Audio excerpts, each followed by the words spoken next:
Welcome to our channel. నమస్కారం. నిన్న పయ్యావుల కేశవ్ గారు ప్రెస్ మీట్ పెట్టి రాయలసీమ ప్రాంతానికి తెలుగుదేశం పార్టీ చేసిన కార్యక్రమాలు అంటే స్పష్టంగా చెప్పారు. ఆనాడు రామారావు గారి దగ్గర నుంచి చంద్రబాబు నాయుడు గారి దాకా చేసిన ప్రాజెక్టులు ఆ రైతులకి ఆ ప్రజలకి నీరు అందించిన పరిస్థితిని స్పష్టం చేశారు ఆయన. జగన్మోహన్ రెడ్డి నాడు చంద్రబాబు నాయుడు గారు మొదలుపెట్టిన ముచ్చుమర్రు ప్రాజెక్టుని మూసివేసి ధ్వంసం చేసి రాయలసీమ లిఫ్ట్ ఇరిగేషన్ ప్రాజెక్టు పేరిట 1000 కోట్ల రూపాయలతో పెద్ద గొయ్యి తవ్వి దాన్ని కూడా కేసీఆర్ పాదాల కింద పడేసి ధ్వంసం చేసిన తీరుని కూడా పయ్యావుల గారు స్పష్టం చేశారు. రాయలసీమ లిఫ్ట్ ఇరిగేషన్ ప్రాజెక్ట్ ఏంటి, నాడు అన్న నందమూరి తారక రామారావు, నేడు చంద్రబాబు నాయుడు గారు రాయలసీమ నీటి పారుదల రంగానికి చేసిన కృషి ఏంటి తెలుసుకునే ప్రయత్నం చేద్దాం. విశ్లేషణకు మనతో పాటు ఉన్నారు ప్రముఖ ఆర్థిక రాజకీయ సామాజిక విశ్లేషకులు కొత్త రవీంద్రబాబు గారు. వారిని మరిన్ని విశేషాలు తెలుసుకుందాం. సార్ నమస్తే. నమస్తే. జగన్మోహన్ రెడ్డి మొన్న ఓడిపోయిన తర్వాత తీసుకున్న అన్ని అంశాల్లో ఫెయిల్ అయ్యాడు. ఇప్పుడు మళ్ళీ కొత్తగా రాయలసీమ భావోద్వేగాన్ని రెచ్చగొట్టాలనే ఉద్దేశంతో ప్రజలు పాల్గొనకపోయినా ఆ ఉన్న కొద్దిమంది వైఎస్ఆర్ కాంగ్రెస్ పార్టీ నాయకులు ఊరూరా తిరుగుతా ప్రెస్ మీట్లు పెట్టి ప్రజలు రెచ్చగొట్టే ప్రయత్నం చేస్తున్నారు. వాళ్ళు మాట్లాడితే రాయలసీమ లిఫ్ట్ ఇరిగేషన్ ప్రాజెక్ట్ని చంద్రబాబు నాయుడు ఆపేశాడు, పునరుద్ధరించడం లేదు, జగన్ రెడ్డి ప్రారంభించిన ఆ ప్రాజెక్టు ప్రారంభిస్తే సస్యశ్యామలొద్దు అంటూ ప్రచారం చేస్తున్నారు, విషప్రచారం చేస్తున్నారు. అసలు వాస్తవాలు ఏంటి, ఎట్లా చూస్తారు మీరు?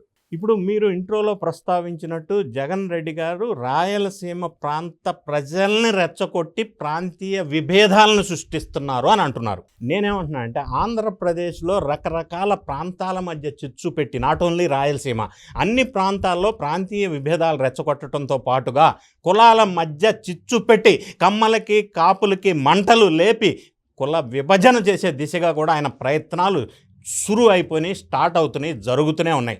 ఇక రాయలసీమ ప్రాంతానికి జగన్ రెడ్డి గారు హయాంలో వర్సెస్ చంద్రబాబు నాయుడు గారు హయాంలో మరి పయ్యావుల కేశవ్ గారు ప్రస్తావించినట్టుగా మనం నిజాలు వాస్తవాలు మాట్లాడుకుందాం. అయితే రాయలసీమ ప్రాంతంలో జగన్ రెడ్డి గారు ముఖ్యమంత్రిగా పరిపాలించిన 5 సంవత్సరాల కాలంలో 102 ప్రాజెక్టులు క్యాన్సిల్ చేశాడు. ముందుకు వెళ్లకుండా. రాయలసీమ ప్రాంతం మొత్తానికి ప్రాజెక్ట్స్లో 5 సంవత్సరాల్లో 2112 కోట్లు ఖర్చు పెట్టాడు. చంద్రబాబు నాయుడు గారు అధికారంలో ఉన్నప్పుడు రాయలసీమ ప్రాంతానికి 24,211 కోట్లు ఖర్చు పెట్టాడు. ఇంత డిఫరెన్స్ ఉంది. First point.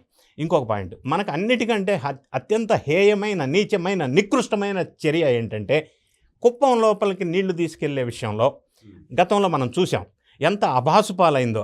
ట్యాంకర్లతో నీళ్లు తెచ్చి ఆ కాలువలో పోసేసి అది ఏదో ఓపెన్ చేసినట్టు నీళ్లు వచ్చినట్టు పెద్ద ఆర్టిఫిషియల్గా ఫ్యాబ్రికేట్ చేసి క్రియేట్ చేశారు.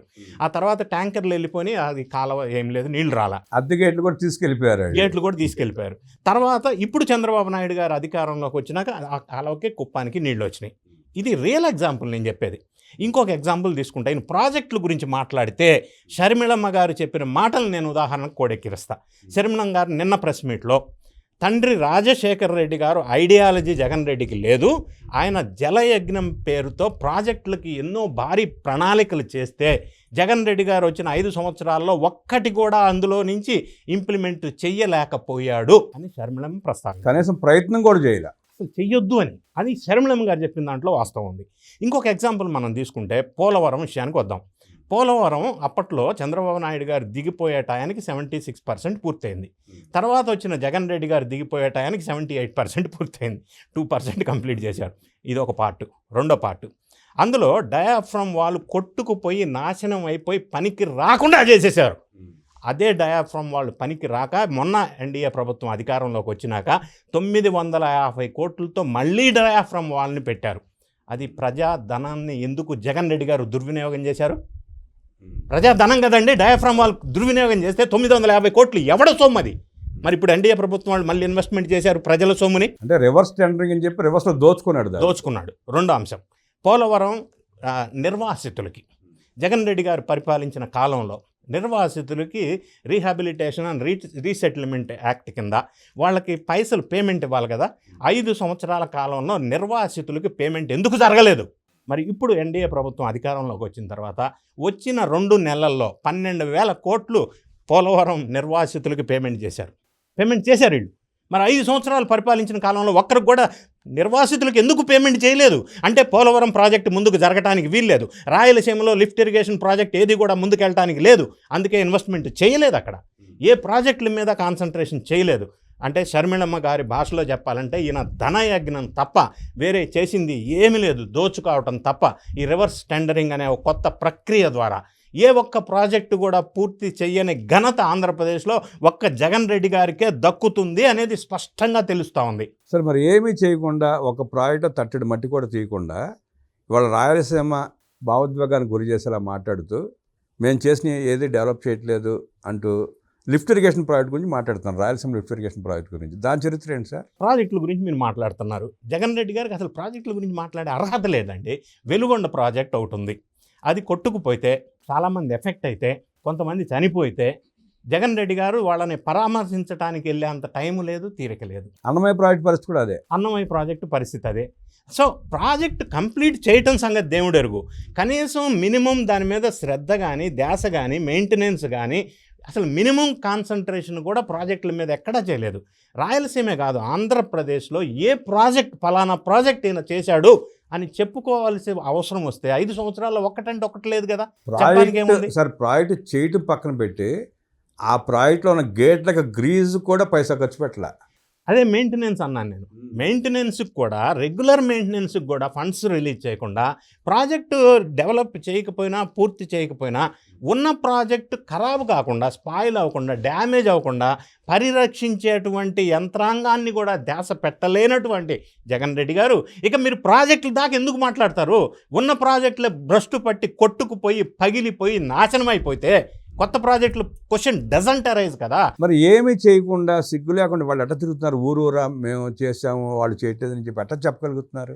ఇప్పుడు తిరగొచ్చు, చెప్పొచ్చు, మళ్ళీ మేమే వస్తామని చెప్పొచ్చు. ఎలాగంటే ఫర్ ఎగ్జాంపుల్ వై నాట్ 175 అనొచ్చు, అన్న తర్వాత రిజల్ట్ ఏంటి? వై నాట్ కుప్పం అనొచ్చు, అన్న తర్వాత రిజల్ట్ ఏంటి? వై నాట్ పిఠాపురం అన్నారు, అన్న తర్వాత రిజల్ట్ ఏంటి?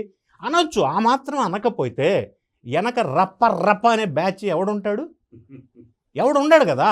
సో ఆ విధంగా శ్రేణులకి కొంత ఉత్సాహాన్ని ఇవ్వటం కోసం అంటారు. అంటే ప్రజలు నమ్మాలిగా. నమ్మలేదు అనే తెలిసింది కదా 2024 ఎలక్షన్లో. నమ్మలేదు అనేది తెలిసింది, వాస్తవమైంది కదా. అంటే ఇప్పుడు కేవలం ఆ పేమెంట్ సునకాలని పోషించుకోవడం కోసం, నిలబెట్టుకోవడం కోసం ఈ పిచ్చి ప్రేలాపనలు అంటారా? పిచ్చి ప్రేలాపనలు. ఒకటి, వాళ్ళ పక్కన 4 మనుషులు ఉండాలా, రప్ప అనేటోళ్ళు ఉండాలా, గంజాయి బ్యాచ్ ఉండాలా. అందుకే గంజాయి బ్యాచ్ అరెస్ట్ అయితే వెళ్ళి పరామర్శిస్తాడు. ఎవడన్నా అన్యాయాలు, అక్రమాలు చేసి జైలుకి వెళ్తే జైల్లోకి వెళ్ళి ఓదారుస్తాడు. ఎవడన్నా ఇంకా ఏదన్నా ఆలోచన చేస్తే కాపు వర్సెస్ కమ్మ మధ్య కుల చిచ్చు పెడతాడు. ఇది తప్ప ఇంకేమన్నా చేసింది ఉందా?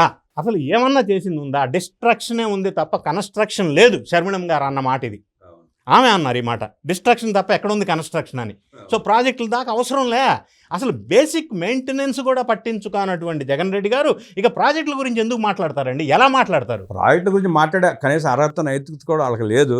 కానీ ఈ మధ్యన కూడా రాయలసీమ లిఫ్ట్ ఇరిగేషన్ ప్రాజెక్ట్ని మేము ప్రారంభించాము, చంద్రబాబు నాయుడు కంటిన్యూ చేయట్లేదని చెప్పి అబద్ధాలు చెప్తా ఉన్నారు. దాని మీదే మంత్రి హరీష్ రావు గారు, మాజీ మంత్రి, తెలంగాణ అసెంబ్లీలో స్పష్టం చేశారు. ఎన్జీటీలో పిటిషన్ వేసి ఆపింది మేమేనంటూ.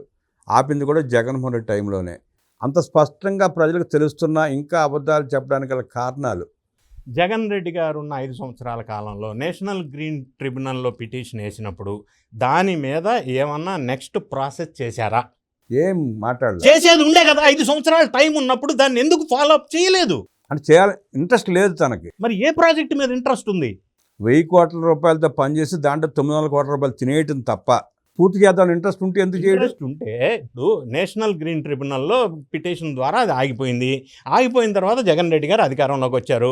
మరి దాన్ని క్లియర్ చేపించుకోవాల్సిన బాధ్యత ముఖ్యమంత్రికి ఉంది కదా. మరి అది కూడా పట్టించుకోలేదు. ఆయన హయాంలోనే ఆగిపోయింది. నేషనల్ గ్రీన్ ట్రిబ్యునల్ ఎందుకు ఫాలోఅప్ చేయలేదు? అంటే దాని మీద ధ్యాస లేదు, శ్రద్ధ లేదు.